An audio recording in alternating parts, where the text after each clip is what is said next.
क्या हो गया अगर केवल जुलाई जुलाई में पाकिस्तान में 100 से ज्यादा फौजी और पुलिस वाले मारे गए? क्या हो गया अगर केवल जुलाई में ही 100 के करीब आम पाकिस्तानियों ने हमलों में अपनी जान गंवा दी हो? और क्या ही हो गया केवल जुलाई में ही 400 से ज्यादा हमलों ने पाकिस्तान को हिला दिया हो? भाई, पाकिस्तान का field marshal bullet proof jacket पहनकर बुलेट प्रूफ शीशे में सेफ तो है ना। पाकिस्तान का पपेट प्राइम मिनिस्टर शहबाज शरीफ अपने मिनिस्टर्स के साथ सुरक्षित तो है ना। पाकिस्तान आज उस मकाम तक पहुंच चुका है जहां केवल तबाही ही तबाही है। आतंकवाद को हथियार की तरह इस्तेमाल करने वाला पाकिस्तान आज खुद उसी आतंक की आग में चल रहा है। पाकिस्तानी आर्मी के पास ऑपरेशन के नाम पर ढोल बजाने और फिर आंकड़े जारी करने के अलावा और कोई काम नहीं। आपको पता है 1 जनवरी से 30 जुलाई तक पाकिस्तान में 3145 आतंकी हमले हो चुके हैं। इनमें 1971 केपीके में, 1148 बलूचिस्तान में। 2026 आज जुलाई के हम आखिर में हैं, तो ओवरऑल इंटेलिजेंस बेस्ड ऑपरेशंस जो किए गए हैं वो 40,348 हैं। जब हम ये कहते हैं तो this is all security forces, it includes police, the second civil armed forces, intelligence agencies and the armed forces. इसके अंदर बल्क जो सी है that is in Balochistan which is more than 31,000। और इस दौरान जो टेररिस्ट इंसिडेंट्स हैं दे आर 3,145। समझ रहे हैं आप? केवल इन 7 महीनों में 3,145 हमले। और इतना ही नहीं, जुलाई के जिस महीने में पाकिस्तान की आर्मी ने बलूचिस्तान में एक नहीं कई ऑपरेशंस चलाए और सैकड़ों बलोच फ्रीडम फाइटर्स को मार गिराने का दावा किया था, वो जुलाई का महीना पाकिस्तानी सिक्योरिटी फोर्सेस के लिए सबसे घातक साबित हुआ है। Pakistan institute for conflict and security studies यानी PICSS की रिपोर्ट बता रही है कि केवल जुलाई में सिक्योरिटी फोर्सेस के 112 लोग मारे गए। पिछले 10 सालों में किसी एक महीने में मारे गए सिक्योरिटी फोर्सेस के लोगों की ये दूसरी सबसे बड़ी संख्या है। इससे पहले साल 2023 के जनवरी में 114 सिक्योरिटी पर्सनल्स हमलों में मारे गए थे। PICSS की रिपोर्ट में जनवरी से लेकर जुलाई तक का पूरा डेटा दिया गया है।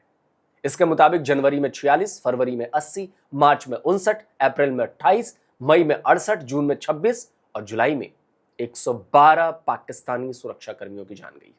इसके साथ ही जुलाई में 93 आम लोग भी मारे गए।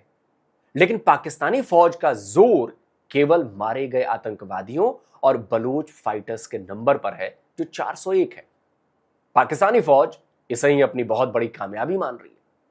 वो जनवरी से जुलाई तक मारे गए लड़ाकों और आतंकियों के नंबर बताकर अपनी पीठ खुद ही थपथपा रही है। सिक्योरिटी फोर्सेस की भी जो डेथ्स हैं वो भी 200% इंक्रीज हुई है। तकरीबन 112 के करीब सिक्योरिटी फोर्सेस के लोगों की शहादतें हुई हैं। ये डाटा है।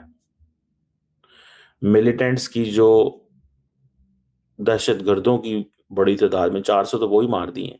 तो आप इमेजिन करें कि किस बड़े पैमाने के ऊपर मुल्क के अंदर ऑपरेशन चल रहे हैं, वाकयात हो रहे हैं। और गजब देखिए कि DG-ISPR की प्रेस कॉन्फ्रेंस के ठीक बाद 2 अगस्त को खैबर पख्तूनख्वा में स्वात के काबाल में एक जबरदस्त आत्मघाती हमला किया गया है। काबाल में रविवार को एक अमन मार्च निकाला जा रहा था। अमन मार्च से कुछ ही दूर पर काबाल का पुलिस स्टेशन था और उसके ठीक बाहर एक आत्मघाती धमाके को अंजाम दिया गया। हमले के बाद वहां केवल तबाही ही तबाही का मंजर था। लाशें बिखरी हुई थी, खून और मलबा हर तरफ पसरा हुआ था। इस हमले में 14 के करीब लोगों की जान जाने की पुष्टि अभी तक हो चुकी है। नंबर बढ़ सकते हैं जब तक मैं ये वीडियो रिकॉर्ड कर रहा हूं, और इसमें कई पुलिस वाले भी शामिल। तो क्या यह हमला DG-ISPR की उस प्रेस कॉन्फ्रेंस का जवाब था? ठीक इसी तरह बलूचिस्तान में भी लगातार हमले किए जा रहे हैं। पाकिस्तानी आर्मी दावा करती है कि उसने सबसे ज्यादा ऑपरेशंस बलूचिस्तान में ही किए। लेकिन गजब की बात देखिए दोस्तों कि उसकी खाल भी सबसे ज्यादा बलूचिस्तान में उधेड़ी जा रही है। ISPR की प्रेस कॉन्फ्रेंस के बाद BLF ने भी अपना स्टेटमेंट जारी किया और इसमें उसने दावा किया कि केवल जुलाई में ही उसने बलूचिस्तान में 23 जगहों पर 48 ऑपरेशंस को अंजाम दिया। इसमें 97 आर्मी पर्सनल्स मारे गए और 15 गंभीर रूप से घायल हो गए। और जुलाई के बाद अगस्त में भी हमलों की शुरुआत हो चुकी है। देखिए, खारान में बलोच लड़ाकों ने सीटीडी के स्टेशन को ही निशाना बना लिया। 2 जुलाई को दालबंदिन में हाईवे पर भी कई गाड़ियों को निशाना बनाया गया है। लेकिन पाकिस्तानी फौज बलूचिस्तान को अंडर कंट्रोल बताते हुए नहीं थकती है। सवाल उठता है कि अगर सब कुछ कंट्रोल में है तो हर दिन कहीं ना कहीं हमले क्यों हो रहे हैं? क्यों इतने पाकिस्तानी फौजी और पाकिस्तानी सिक्योरिटी फोर्स के जवान मारे जा रहे हैं? इसके अंदर हालात तो खराब अगर नहीं होते तो मंगी का हमला क्यों होता, खुशदार का हमला क्यों होता, नोशकी में 7-8 दिन के लिए कर्फ्यू क्यों नाफिज होता, कटकोचा में कर्फ्यू क्यों नाफिज है, और टैंक फिर रहे होते हैं बाज इलाकों के अंदर, हर जगह तो नहीं क्योंकि ऐसे पॉसिबल नहीं है। रोजाना एम्बुश हो रहे हैं, रोजाना, और हमारे जवानों की जानें जा रही होती। असल में दोस्तों बात यह है कि मर तो फौजी और सिपाही ही रहे ना, मर तो आम लोग ही रहे ना।